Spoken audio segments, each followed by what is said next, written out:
Ada sebuah riwayat dari Atha. Dia mengatakan, dakhaltu ana wa Ubaid ibn Umair ala Aisyah radhiyallahu anha. Kata Atha, aku masuk bersama Ubaid ibn Umair kepada Aisyah radhiyallahu anha. Faqalat, maka Aisyah mengatakan di Ubaid ibn Umair, dia mengatakan, qad ana laka an tazurana. Faqala aqulu ya ummah kama qala al-awwal zur ghibban tazdad hubban.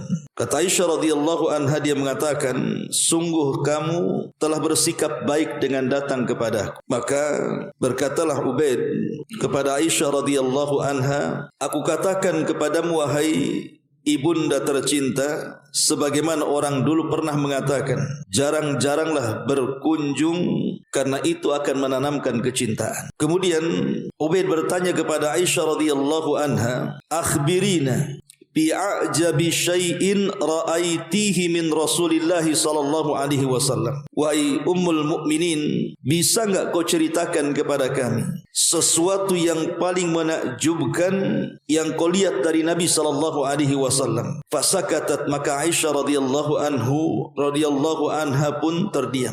Thumma qalat, kemudian dia mengatakan, lamma kana lailatun minal layali. Kata Aisyah radhiyallahu anha, pernah satu malam Nabi sallallahu alaihi wasallam mengatakan kepadaku, ya Aisyah, dharini ata'abbad al-lailata li rabbi. Wahai Aisyah, bisa enggak kau izinkan malam ini biar aku memfokuskan ibadah kepada Rabbku? Qultu, kata Aisyah radhiyallahu anha, wallahi inni la uhibbu kurbaka wa uhibbu man sarraka. Maka Aisyah radhiyallahu anha, dia mengatakan, demi Allah wahai Rasul, sesungguhnya aku malam ini ingin dekat dengan dirimu, tapi aku juga tidak mau menghalangi kesukaan. Faqama, maka Nabi sallallahu alaihi wasallam pun kemudian berdiri. Fatatahhar, dia pun mengambil wudu. Thumma qama yusalli, kemudian dia pun mulai melaksanakan salat malam. Qalat, maka Aisyah radhiyallahu anha mengatakan, falam yazal yabki hatta balla hijrahu. Maka Nabi sallallahu alaihi wasallam di malam itu terus menangis dan terus menangis hingga air matanya basah memenuhi dadanya. Thumma baka, kemudian dia terus menangis. Falam yazal yabki, dan terus juga menangis, hatta balla lihiyatahu, sampai air matanya membasahi janggutnya. Thumma baka, kemudian Rasul menangis. Falam yazal yabki hatta balla al-ardha, sampai tangisannya kemudian memenuhi tanah di sekitarnya. Faja'a Bilal yu'adzinuhu bis-salati, maka ketika Bilal datang kemudian untuk mengumandangkan azan subuh, falamma ra'ahu yabki, tatkala Bilal melihat Nabi sallallahu alaihi wasallam menangis, qala, maka Bilal mengatakan, ya Rasulullah, lima tabki wa qad ghafarallahu laka ma taqaddama wa ma ta'akhkhar. Kenapa engkau menangis wahai Rasul? Bukankah Allah telah mengampuni dosamu yang telah, yang sedang dan yang akan datang?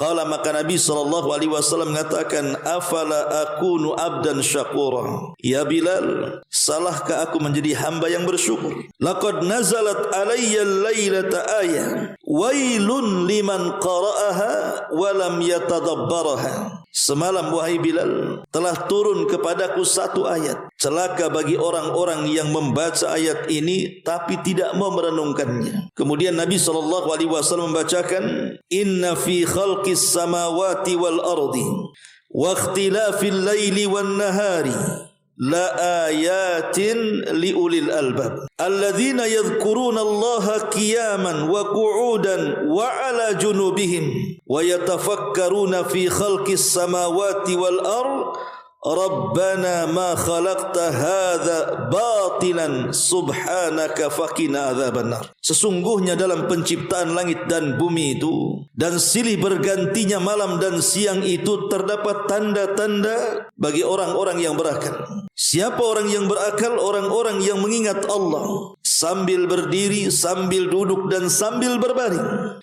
Dan mereka memikirkan tentang penciptaan langit dan juga bumi. Kemudian mereka mengatakan, ya Rabb kami, tidaklah engkau menciptakan ini dengan sia-sia. Maha suci engkau ya Rabb, maka peliharalah kami dari siksa neraka. Ma'asyiral muslimin wal muslimat rahimani wa rahimakumullah. Perhatikan riwayat ini. Nabi SAW pernah satu malam, kata Aisyah radhiyallahu anha, menghabiskan malam itu dari ba'da isya sampai subuh hanya untuk melaksanakan qiyamul lail. Siapa di antara kita yang sanggup melaksanakan qiyamul lail dari ba'da isya sampai subuh? Tidak ada yang sanggup. Tapi Nabi SAW ingin mencontohkan kepada kita. Begitulah Nabi SAW berkhalwat dengan Allah Subhanahu wa taala. Bagaimana ia ingin bersendirian hanya ia dengan Allah Subhanahu wa taala, berkomunikasi lewat tahajud. Sampai akhirnya turun ayat yang Nabi SAW katakan, wailun liman qara'aha wa lam yatadabbaraha. Celaka bagi orang-orang yang membacanya tapi tidak memerenungkannya. Maka Rasul membacakan surah Ali Imran ayat 190 dan 191. Ma'asyiral muslimin yang dimuliakan Allah Azza wa Jalla, inilah tema di pagi hari ini tentang bersenang-senang berkhalwat dengan Allah Subhanahu wa taala. Ma'asyiral muslimin yang dimuliakan Allah Subhanahu wa taala, sebelum Nabi SAW diangkat menjadi nabi dan rasul, tepat di usia dia 37 tahun, maka Nabi SAW sedikit demi sedikit mulai meninggalkan bisnisnya. Padahal saat itu Nabi SAW di puncak karirnya, karena dia mengelola seluruh harta Khadijah dan dia mainkan bisnisnya. Tetapi karena melihat orang-orang Quraisy itu semakin hari akhlak mereka semakin buruk, sehingga bertentangan dengan fitrah Nabi SAW. Dia tidak nyaman. Mulailah Nabi SAW pun tahannut, mulai menyendiri. Terkadang dia ke Mina, terkadang ke Muzdalifah, terkadang ke tempat-tempat sekitar Mekah. Sampai pada waktunya 6 bulan sebelum diangkatnya beliau menjadi Nabi dan Rasul, Aisyah radhiyallahu anha menceritakan, dan itu dicantumkan di dalam hadis awal-awal dalam Sahih Bukhari, di mana Imam Bukhari membuat bab dalam muqaddimah sahihnya itu, bab kaifa bad'il wahyi, bagaimana wahyu itu turun. Kemudian didasari bab itu dengan hadis Aisyah radhiyallahu anha. Jadi 6 bulan sebelum Nabi SAW diangkat menjadi Nabi dan Rasul itu, Rasul selalu dimimpikan dengan mimpi aneh. Dalam riwayat, mimpinya itu seperti falak subuh, seolah-olah semua yang dimimpikan Nabi SAW itu menjadi sebuah kenyataan. Dan mimpinya seorang Nabi itu wahyu. Lain kalau mimpi kita ya, mimpi kita wangsit. Kalau mimpi Nabi SAW wahyu. Lah dalam mimpinya itu Nabi SAW diarahkan untuk datang ke sebuah gua, dan akan diperjumpakan dengan sosok tertentu yang akan mengatakan sesuatu. Jadi pertemuan Nabi SAW di gua Hira bersama Jibril itu sudah dimimpikan. Makanya ketika ketemu juga tidak kaget. Maka Nabi SAW mulailah kemudian mengikuti alur mimpinya. Dia pun kemudian di usia tepat 40 tahun, di bulan Ramadan, dia pamitan dengan istrinya Khadijah, membawa perbekalan cukup 1 bulan. Berangkat dia ngikuti alur mimpinya. Menuju mana? Menuju gua. Dan gua itu disebut gua Hira. Anda yang pernah umrah tahulah. Ketika Nabi SAW kemudian di dalam gua itulah, maka Rasul menghabiskan hari-harinya untuk tafakkur.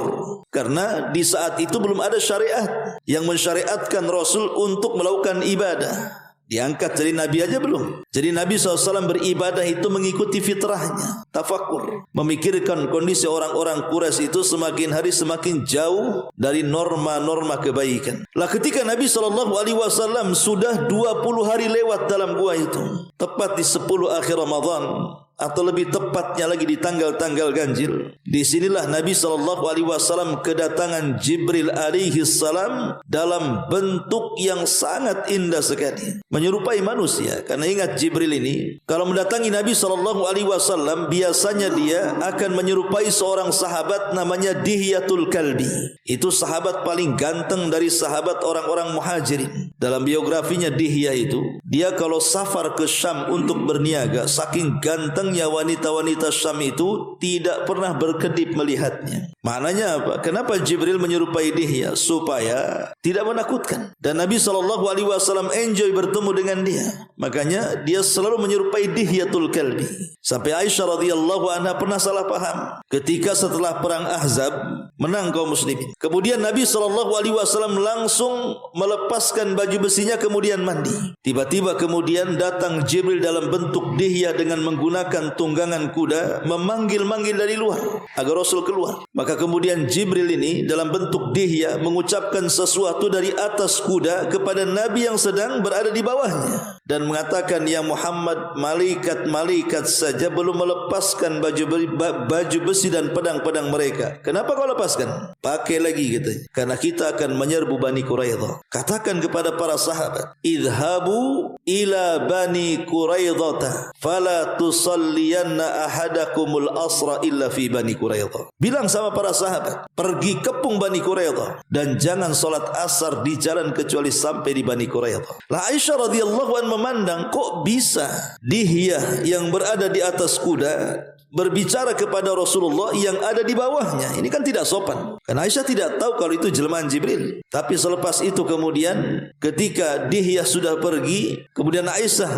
menceritakan apa yang dilihatnya, maka Rasul baru menjelaskan bahwa itu bukan dihya, itu adalah Jibril. Dia memberi tugas kepadaku dari Allah. Kemudian Rasul mengatakan, apakah engkau melihatnya wahai Aisyah? Kata Aisyah, iya. Karena engkau sudah melihatnya dan tidak ada wanita yang melihat Jibril kecuali Aisyah, kan gitu.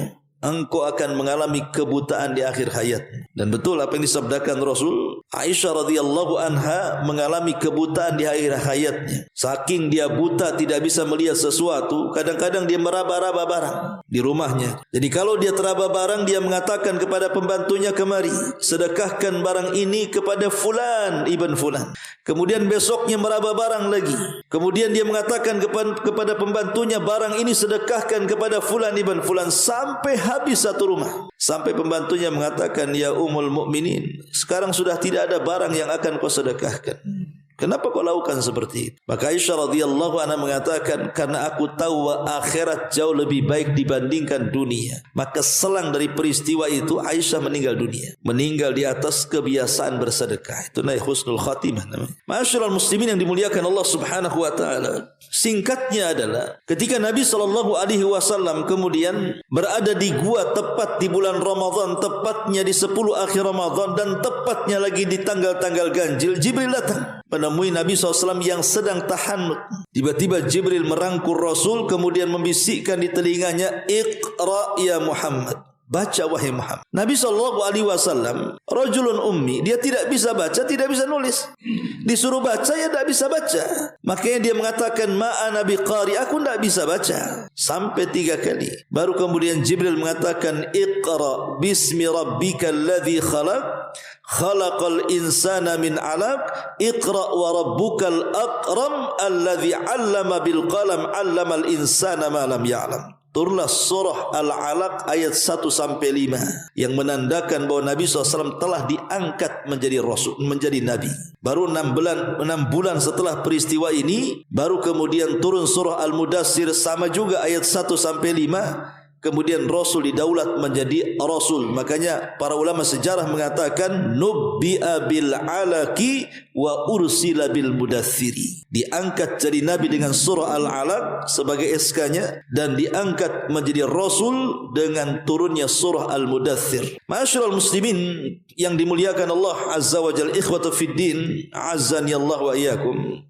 Jadi lihat di sini Nabi SAW mencontohkan kepada kita, sebelum diangkat jadi Nabi saja Rasul biasa tafakur, biasa tahannut, ibadah rahasia yang tidak ada yang tahu kecuali dia dengan Allah Subhanahu wa taala. Dan ini harus kita lakukan ikhwan. Ibadah-ibadah rahasia ini di zaman sekarang ini harus banyak kita lakukan. Kenapa? Karena ada sebuah hadis Nabi SAW mengatakan, kata Nabi SAW, la'a'lamanna aqwaman min ummati ya'tuna yawmal qiyamati bihasanati amthali jibali tihamati baydah fayaj'aluha Allah haba'an mansura. Kata Nabi SAW, aku akan beritahu kepada kalian tentang sebuah kaum yang mereka datang pada hari kiamat menghadap Allah membawa pahala sebesar gunung Tihama, tetapi pahala itu tiba-tiba dihancurkan oleh Allah sehingga tidak tersisa. Maka Thauban yang meriwayatkan hadis ini mengatakan, ya Rasulullah, sifhum lana. Rasul, sifatkan siapa kaum itu, alla nakuna minhum, supaya kami tidak seperti mereka. Kan sayang dia datang kepada Allah Subhanahu wa taala membawa pahala sebesar gunung Tihama, tiba-tiba pahala itu dihancurkan. Kan sayang namanya. Makanya kemudian Thauban ketakutan mengatakan, sifhum lana ya Rasulullah, sifatkan mereka kepada kami wahai Rasul, alla nakuna minhum, supaya kami tidak seperti mereka. Kemudian Nabi SAW mengatakan, amma innahum ikhwanukum wa min jildatikum, mereka itu saudara-saudara kalian juga, sekulit dengan kalian juga. Wa ya'khuduna minal laili ma ta'khudun, mereka juga salat malam sama dengan kalian salat malam. Walakinnahum, akan tetapi mereka adalah aqwamun idza khalau bimaharimillahi tahaquha, kata Rasul. Mereka sebuah kaum yang kalau sedang bersendirian tidak ada yang tahu mereka bermaksiat kepada Allah Subhanahu wa taala. Dari sini kita tahu bahaya orang yang bermaksiat yang tidak ada yang tahu kecuali Allah Subhanahu wa taala. Itu namanya maksiat sirriyah, maksiat yang tidak terang-terangan. Ini bahaya sekali. Karena lihat hadis ini, yang menghancurkan pahala sebesar gunung Tihama itu adalah maksiat yang dilakukan tidak terang-terang. Dan hari ini kita ini kadang-kadang maksiat itu justru double, yang tidak terang-terangan dilakukan, yang terang-terangan juga makin merajalela. Contoh umpamanya barang di hadapan saya ini, saya kira antum pasti punya semua yang namanya handphone itu. Sekarang pakai para pengemis saja punya iPhone, transfer sekarang. Jadi handphone ini ikhwatu fiddin, ini barang bahaya. Terkadang ketika kita bersendirian kan, kira-kira apa yang antum tonton di handphone itu? Apakah antum baca makalah atau mendengarkan kajian sunnah, atau apa yang antum tonton di situ? Antum tonton TikTok atau antum pemain TikTok di situ? Di handphone ini segala ada ikhwatu fiddin. Ada yang hobinya nonton film, pemain di situ. Habis satu hari dia nonton film. Ya di situ aurat perempuan dia terbuka kan gitu. Di situ juga ada permainan-permainan. Handphone ini kalau tidak disaring isinya maksiat kepada Allah Subhanahu wa taala. Dan kita ini melakukannya tidak terang-terangan kan? Karena masing-masing punya handphone. Tidak ada zaman sekarang ini orang yang melihat handphone kawannya. Karena masing-masing orang punya handphone. Sehingga kita, bahkan mungkin di sebelah kita main handphone, kita tidak tahu dia sedang nonton apa. Karena kita sibuk dengan tontonan kita juga, itu masalahnya. Lah kalau setiap hari kita memandang aurat di dalam handphone ini, entah yang ada di YouTube, yang ada di Google, yang di manalah aplikasi handphone ini. Entah mungkin itu berseliweran dalam bentuk iklan dan yang lainnya, tapi kan kita tertatap di situ, dan itu sebuah dosa. Sementara Nabi SAW mengatakan di sini, nanti pada hari kiamat ada sebuah kaum yang datang kepada Allah membawa sebesar gunung Tihama, tapi Allah hancurkan pahala itu. Kenapa? Karena apabila mereka sedang bersendirian, mereka pun bermaksiat kepada Allah Subhanahu wa taala. Makanya kenapa malam hari itu kita disuruh berlindung coba? Karena banyak kemaksiatan itu terjadi di malam hari. Ada orang di siang hari enggak kepikiran maksiat, tapi kalau sudah datang malam kok pengen maksiat ya. Lah sehingga solusinya kata para ulama, supaya pahala kita tidak habis, maka lakukan juga amalan yang tidak terang-terangan, yang tidak ada yang tahu kecuali kita dengan Allah Subhanahu wa taala. Jadi kalau seandainya satu hari ini kita melakukan dosa sirriyah, dosa yang tidak ada yang tahu kecuali dengan Allah, mungkin 2, 3 sampai 5 kali, maka lakukan ibadah juga yang tidak terang-terangan dengan jumlah yang sama, supaya balance maksudnya. Kenapa demikian? Karena Nabi SAW mengatakan, innal hasanat yudhibnas sayyiat. Karena kebaikan-kebaikan itu bisa menghapuskan keburukan. Apalagi kemudian rahmat Allah Subhanahu wa taala itu lebih luas dibandingkan kemurkaannya. Maknanya begini, kalau seandainya kita melakukan kemaksiatan kepada Allah Subhanahu wa taala, berarti ini sebab turunnya azab. Tapi kalau kita melaksanakan amal saleh kebaikan, maka ini sebab turunnya rahmat. Dan Allah lebih luas rahmatnya dibandingkan azabnya. Inna rahmati wasi'at ghadabi, kata Rasul. Allah berfirman dalam hadis qudsi bahwa rahmatku lebih luas dibandingkan kemurkaanku. Atau lebih jelas lagi yang ingin saya katakan, kalau kita ini bermaksiat tidak terang-terangan, hanya tahu kita dengan Allah saja, kemudian kita imbangi dengan ibadah sirriyah, ibadah tidak terang-terangan, sama yang tahu hanya Allah saja, mudah-mudahan dengan rahmat yang Allah anugerahkan dari amalan yang tidak terang-terangan itu bisa meliputi kemurkaan Allah yang diakibatkan dari maksiat yang tidak terang-terangan. Itu maksudnya. Ya. Makanya di zaman sekarang ini sangat penting ibadah yang tidak terang-terangan itu.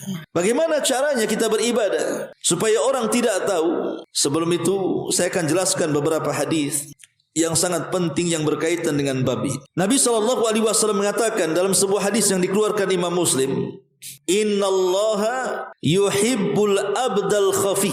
Sesungguhnya Allah itu cinta dengan seorang hamba yang menyembunyikan amalannya. Jadi menyembunyikan amalan itu, di mana tidak ada yang tahu, cukuplah kita dengan Allah Subhanahu wa taala saja. Itu mendatangkan kecintaan kepada kita dari Allah Subhanahu wa taala, ikhwan. Dan itu keistimewaan yang luar biasa. Kalau kita mencintai Allah, belum tentu Allah cinta dengan kita. Tapi kalau Allah cinta dengan kita, sudah barang tentu kita cinta dengan Allah. Lalu apa manfaatnya coba? Allah cinta dengan kita ini. Nabi SAW mengatakan, Innallaha idza ahabba abdan nadahu Jibril. Allah itu kalau suka dengan seorang hamba, maka dia akan perintahkan Jibril untuk datang menghadapnya. Kemudian Allah Subhanahu wa taala akan mengatakan di hadapan Jibril, Ya Jibril, Innallaha yuhibbu fulanan fahibbahu. Jibril, Allah suka dengan si fulan, maka kau harus suka juga dengan dia. Maka Jibril pun menyukai orang yang disukai Allah. Cukup sampai di sini? Tidak. Jibril akan memanggil seluruh malaikat-malaikat Allah dimanapun berada dan mengatakan, Ya malaikat Allah, Innallaha yuhibbu fulanan fahibbuhu.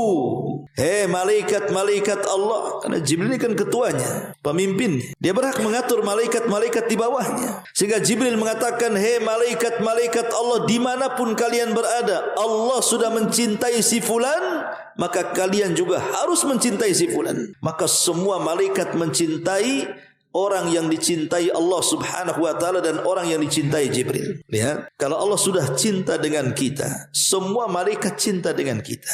Lah salah satu meraih kecintaan Allah kepada kita adalah Innallaha yuhibbul abdal khafi. Allah itu suka dengan seorang hamba yang menyembunyikan amalannya. Ya. Hadis yang kedua, hadis dari Zubair ibn Awam radhiyallahu anhu.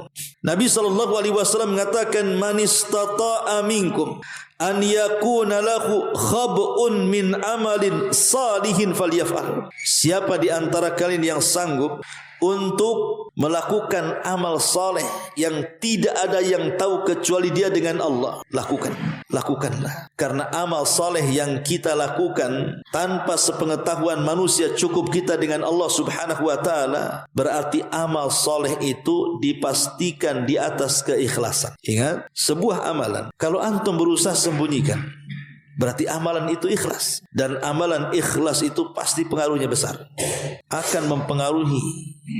Dan itu bisa kita gunakan di waktu-waktu kita sangat berhajat dengan Allah Subhanahu wa taala. Pamannya kita sedang sakit, pamannya kita sedang terlilit ekonomi, pamannya kita sedang banyak masalah keluarga, gunakanlah amalan itu untuk bertawasul. Pamannya dia mengatakan, Ya Allah, malam kemarin saya salat malam, tidak ada yang tahu kecuali Engkau. Kalau itu sebuah keikhlasan, maka hari ini saya sedang sulit, tolong angkat kesulitanku. Itu namanya tawasul dengan amal soleh. Ya. Makanya penting, karena orang kalau beramal tidak ada yang tahu kecuali dengan Allah Subhanahu wa taala. Umpamanya antum bangun tengah malam, di tengah malam atau sepertiga malam lah ya. Kemudian antum ambil wudu dan tahajud. Siapa yang tahu antum bangun malam? Dan siapa yang tahu antum tahajud? Kecuali antum live pakai Facebook, iyalah.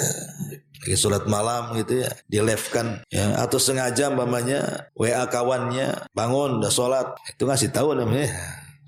Tapi kalau tidak ngasih tahu, tidak pasang live TikTok atau yang semacamnya, pokoknya antum bangun kemudian antum sholat, siapa yang tahu?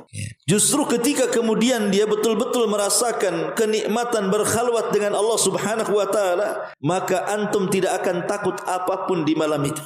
Sampai-sampai ada seorang ulama salaf namanya Malik ibn Ma'mal. Malik ibn Mughaffal rahimahullahu taala, dia sedang duduk di rumahnya sendirian, tidak ada orang di malam hari. Tiba-tiba dikatakan ada orang yang datang dan mengatakan kepada Malik ibn Mughaffal ini, ala tastaukhis, kenapa kau tidak takut di kegelapan ini sendirian? Maka jawaban dia, bagaimana mungkin aku akan takut sementara aku sedang berdua-duaan dengan Allah Subhanahu wa taala? Bagaimana aku akan takut sementara aku sedang berdua-duaan berkhalwat dengan Allah Subhanahu wa taala? Lihat jawabannya sangat dalam sekali. Ya, karena kalau kita ini dekat dengan Allah, maka segala hal yang membahayakan itu tidak akan menyentuh kita. Sampai-sampai ada seorang penyair namanya Abu Atiyah rahimahullahu ta'ala. Abu Atahiyah, bukan Atiyah, Atahiyah rahimahullahu ta'ala. Apa kata dia? Idza ma khalauta ad-dahra yawman fala taqul khalautu walakin qul alayya raqib wala tahsabanna allaha yaghfalu sa'atan wala an ma tufi alaihi yaghib. Kata beliau, jika engkau sedang bersendirian, jangan katakan aku sedang sendiri, akan tetapi katakan aku ada yang mengawasi. Jadi kalau antum sedang bersendiri, kata penyair ini, jangan katakan aku sendirian, tapi katakan aku sedang diawasi. Jangan kau kira Allah lalai waktu sesaat dirimu. Tidak ada yang tersembunyi bagi Allah apa yang engkau sembunyikan. Mungkin kita bisa menipu manusia, ikhwan, dengan melakukan maksiat yang orang tidak tahu. Mungkin kita bisa berdusta kepada keluarga, kepada istri, kepada tetangga, kepada kawan-kawan, bahwa kita sudah melakukan sesuatu dari kemaksiatan. Tetapi apakah zat yang mengawasi kita tertipu dengan tipu daya kita? Tidak. Bahkan yang tersembunyi dari diri kita Allah tahu. Jangankan yang tampak dari gerakan-gerakan badan, yang tersembunyi dalam hati saja Allah Maha tahu. Allah tahu sebelum kita tahu. Sebelum kita tahu saja Allah sudah tahu. Kita ini mau apa, Allah sudah tahu. Kita sendiri belum tahu, Allah sudah tahu. Makanya ini pentingnya muraqabah. Kalau kita ingin bersenang-senang berkhalwat dengan Allah Subhanahu wa taala, kuatkan muraqabah. Sebagaimana Nabi SAW pernah ditanya tentang soal ihsan, maka Rasul mengatakan an ta'budallaha ka'annaka tarahu fa in lam takun tarahu fa innahu yara. Kata Nabi SAW, ketika ditanya soal ihsan, maka beribadahlah kepada Allah seolah-olah kamu melihat Allah. Kalaupun tidak sanggup seperti itu, maka yakini Allah Subhanahu wa taala melihat kita. Ma'asyiral muslimin wal muslimat rahimani wa rahimakumullah. Lalu apa faedahnya kita berkhalwat dengan Allah Subhanahu wa taala dalam kesendirian kita ini? Satu, orang yang suka berkhalwat itu alamat fi sidqi imanihi. Itu ada alamat tentang kejujuran keimanan dia, karena dia merasa diawasi. Yang kedua, as-sabat fil minahi wasyada'id wal fitan. Maka dia akan istiqamah di tengah-tengah goncangan-goncangan, di tengah-tengah fitnah-fitnah dan ujian. Orang yang senantiasa beribadah secara sembunyi-sembunyi itu akan melahirkan istiqamah. Karena biasanya ibadah yang terang-terangan itu mengandung riya. Ibadah yang terang-terangan itu memungkinkan apa? Memancing riya, kan? Dan riya ini tergantung kepada pujian manusia. Kalau pujiannya panjang lebar, kiri kanan atas bawah, kan itu, mungkin dia makin semangat tuh.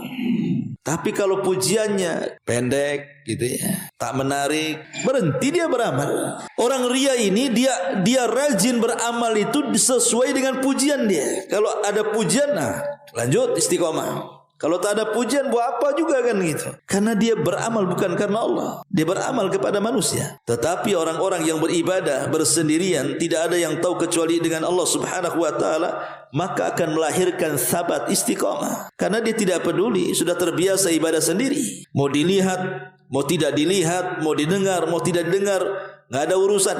Yang jelas saya hanya beribadah kepada Allah Subhanahu wa taala. Lahirlah istiqamah. Kemudian yang ketiga, ab'ad minar riya'i was sum'ah. Tadi sudah jelaskan, ibadah yang dilakukan yang tidak ada yang tahu kecuali kita dengan Allah itu akan terjauh dari sifat riya dan juga sifat sum'ah. Bahkan lebih daripada itu, aktsaru ajran wa a'dhamu athara. Akan mendapatkan banyak pahala dan pengaruh besar dalam kepribadiannya. Karena orang yang beribadah bersendirian itu Saya katakan di awal secara otomatis menunjukkan tanda ikhlas dia. Makanya pahalanya besar.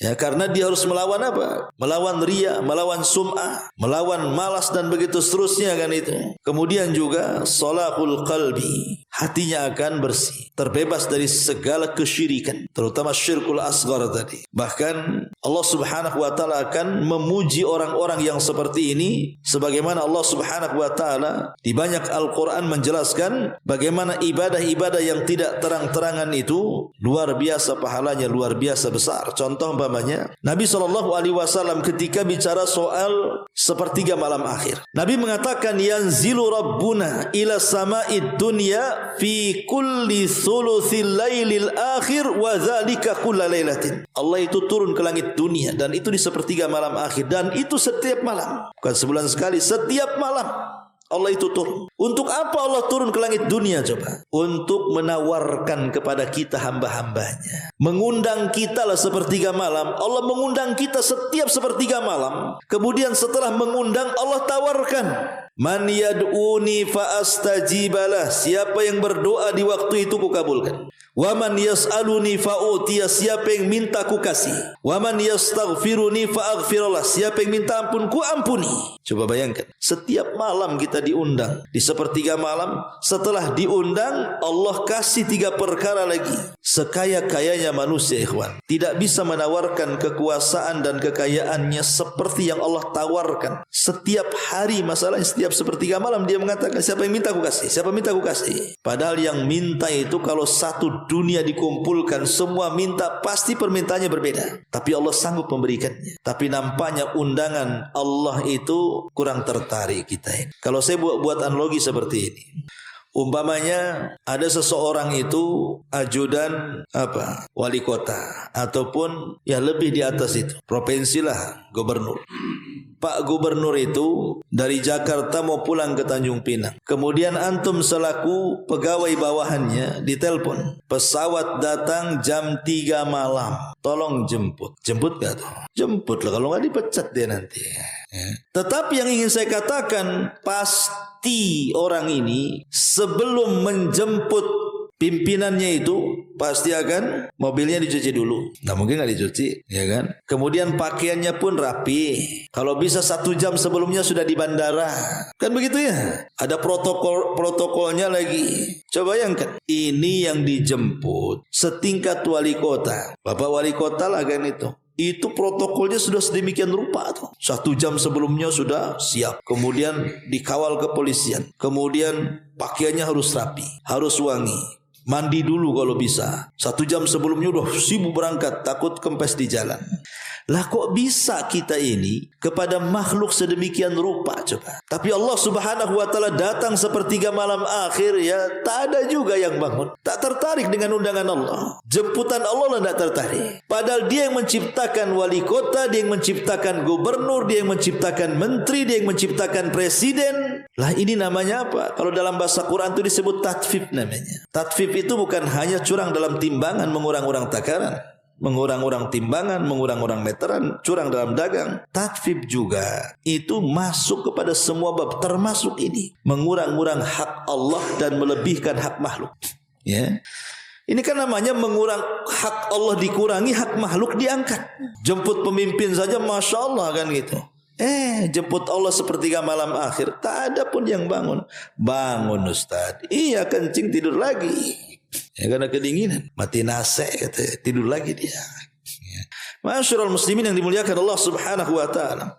Lah contoh-contoh ibadah sir itu ibadah yang sifatnya berkhalwat kita dengan Allah Subhanahu wa taala, seperti sedekatus sir, sedekah. Contoh yang ringan sedekatus sir ini.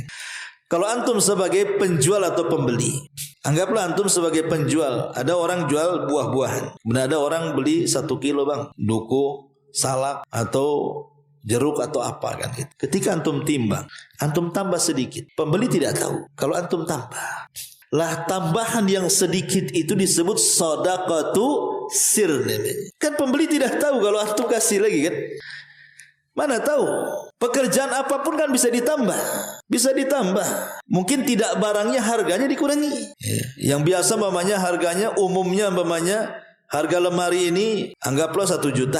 Adalah saya kasih 900 membayarkan. Berarti antum di bawah harga umum. Anggap saja yang 100 itu antum sedekahkan. Niatnya loh, ada niat kan, sedekah harus ada niat. Bukan ingin menghancurkan bisnis lemari kawannya, tapi memang niat ingin sedekah tuh. Dan dia tidak tahu, disangka murah di situ, padahal dia sedang niat sedekah tuh. Itu namanya sedaqatus sir tuh namanya. Makanya Nabi SAW mengatakan, sedaqatus sir tudfi'u ghadab rabbi. Sedekah yang diam-diam itu bisa meredam kemurkaan Allah Subhanahu wa taala. Maka itu contoh bagaimana supaya kita ini ingin berkhalwat dengan Allah di mana tidak ada yang tahu kecuali kita dengan Allah Subhanahu wa taala. Contohnya sedaqatus sir. Contoh yang kedua adalah salatul laili wan nawafil. Salat malam dan salat sunnah. Kenapa Nabi SAW melaksanakan salat wajib di masjid, tapi kalau salat sunnah dia pulang ke rumahnya? Kebanyakan salat sunnah yang dilakukan Rasul itu di rumah, jarang di masjid. Selain daripada jangan sampai kita jadikan rumah itu seperti kuburan. Kata Nabi SAW, la taj'alu buyutakum maqabir. Jangan kalian jadikan rumah-rumah kalian seperti kuburan. Artinya tidak ada orang yang ibadah di situ.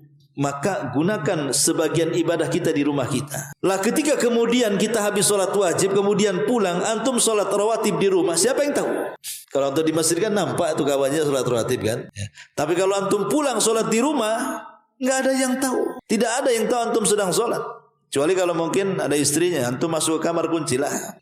Biar yang tahu hanya antum dengan Allah Azza wa Jalla saja. Nah, itu contohnya. Atau yang lebih jelas lagi ya sholat malam tadi. Ya antum bangun sepertiga malam atau antum bangun di tengah malam. Karena Rasul juga biasanya beliau menghabiskan malam itu 2. Pertama separuh, pertama sepertiga. Jadi tidurnya Rasul itu habis isya dia tidur separuh malam, kemudian separuh malamnya dia bangun, dia habiskan sampai subuh untuk ibadah.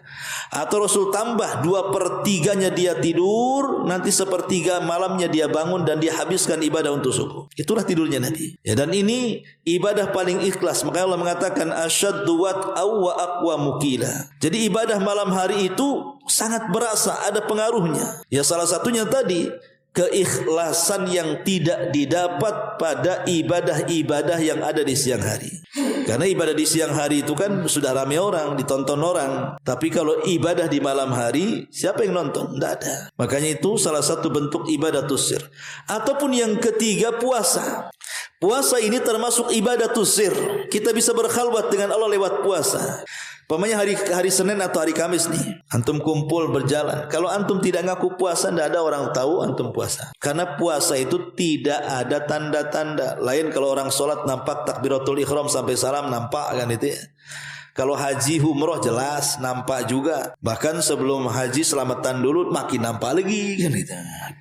Nanti sampai di bandara minta selfie pesawatnya nih Saudi Airlines katanya. Nanti sampai di pesawat dipoto pula makanannya. Nggak ada nasi goreng di sini katanya. Nanti sampai di sana foto sama unta lagi. Jadi nampaklah. Ataupun sedekah kan nampak ada hartanya. Bahkan dia upayakan harta yang disembunyikan tapi minta ditulis ya podoa itu. Ya. Tapi kalau puasa ini, kalau tidak ngomong nggak ada yang tahu. Coba apa tanda-tanda orang yang berpuasa itu? Tidak ada tanda-tandanya. Wah ada Ustaz tanda-tanda orang puasa. Suka ngeludah. Kita siapa orang sariawan juga suka ngeludah kan. Oh mungkin tengok, mungkin lapar dia pegang perut kan ya. Orang mulas juga pegang perut kan itu ya. Tidak bisa. Tanda-tanda puasa orang yang berpuasa itu tidak ada tanda-tandanya. Orang puasa itu kalau kita ingin tahu dia puasa, ngaku saya puasa, baru tahu kamu puasa. Kalau nggak ngaku mana? Maka ada ulama salaf sampai keluarganya tidak tahu dia puasa selama 40 tahun. Ulama salaf bayangkan. Keluarganya tidak tahu, teman-temannya tidak tahu. Selama 40 tahun dia berpuasa. Caranya apa? Jadi dia dari rumah dibekali sama istrinya makanan. Ya. Kemudian makanan dibawa di tengah jalan disedekahkan kepada fakir miskin. Kemudian dia pulang maghrib. Kemudian makan malam. Itulah sebagai bukanya dan sahurnya. Dan itu dilakukan selama 40 tahun. Itulah ulama salaf seperti itu.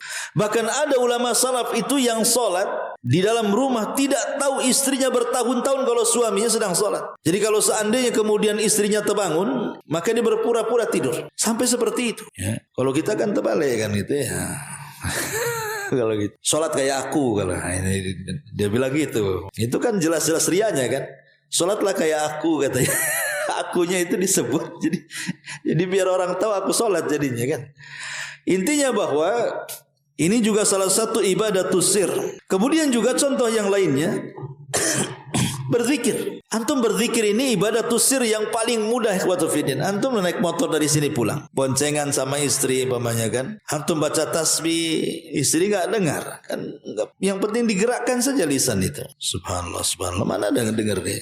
Di belakang kan. Pada suaminya sedang bertasbih atau istri yang sedang bertasbih. Ya, jadi itu lebih mudah lagi zikir dan doa itu. Itu bisa untuk dijadikan khalwat kita dengan Allah Subhanahu wa taala. Apalagi zikir ini ibadah yang tidak ditentukan tempatnya, tidak ditentukan waktunya, tidak ditentukan kaifiahnya. Ya. Zikir itu semua orang bisa melakukannya. Mau anak kecil, mau orang dewasa, mau orang tua, mau wanita, mau perempuan, mau sedang haid, mau sedang suci, mau sedang nipas, mau sedang suci, mau sedang safar, mau sedang mukim, mau sedang sakit, mau sedang sehat. Zikir ini bisa dilakukan kapan saja, di mana saja, asal jangan di tempat larangan seperti hammam umpamanya kan, kamar mandi. Tapi selain itu, zikir ini bisa dilakukan apapun, kapanpun. Jadi itu bagian daripada ibadah khalwah juga antara kita dengan Allah Subhanahu wa taala. Ma'asyiral muslimin yang dimuliakan Allah Subhanahu wa taala. Adapun tentang sejarah, sedikit kita bicara sejarah ya. Nabi Allah Daud alaihi salatu wassalam, kalau kita membaca sejarah biografi beliau di kitab-kitab sejarah para nabi itu, dalam satu minggu itu ada satu hari atau ada satu atau dua hari dia meninggalkan keluarganya. Kemudian dia naik ke bukit-bukit atau ke gunung-gunung. Kemudian dia mulai tarannum dengan zaburnya. Terkadang saat tarannum itu burung-burung dari mana-mana datang, kemudian ikut berkicau. Sehingga ketika kemudian burung ikut berkicau dengan tarannum zaburnya Daud, gunung cemburu dan mengatakan, "Ya Rabb, kenapa kau izinkan burung itu berkicau bersama tarannumnya zaburnya Daud? Kenapa kau tidak izinkan aku?" Akhirnya kemudian Allah pun mengizinkan gunung untuk ikut tarannum. Ya, suara gunung bedalah dengan suara burung. Kalau suara burung ciat-ciut ya. Kalau gunung kan meledak-ledak tuh kan, dagdug-dagdug ya kan. Kencanglah akhirnya. Sehingga Nabi Allah Daud alaihi salatu wassalam ini karena kalah suaranya dengan suara gunung dan suara burung yang berkicau, dia protes. "Ya Rabb, kalau berisik ini gunung dan juga burung-burung ini, macam mana kau tahu tasbihku?" katanya. Makanya Allah mengatakan dalam Al-Quran itu kan, awibi ma'ahu, gimana itu ayatnya, dan bertasbihlah gunung-gunung dan juga burung-burung itu. Intinya seperti itu. Jadi akhirnya Allah Subhanahu wa taala dalam asbab nuzulnya itu disebutkan oleh para ulama.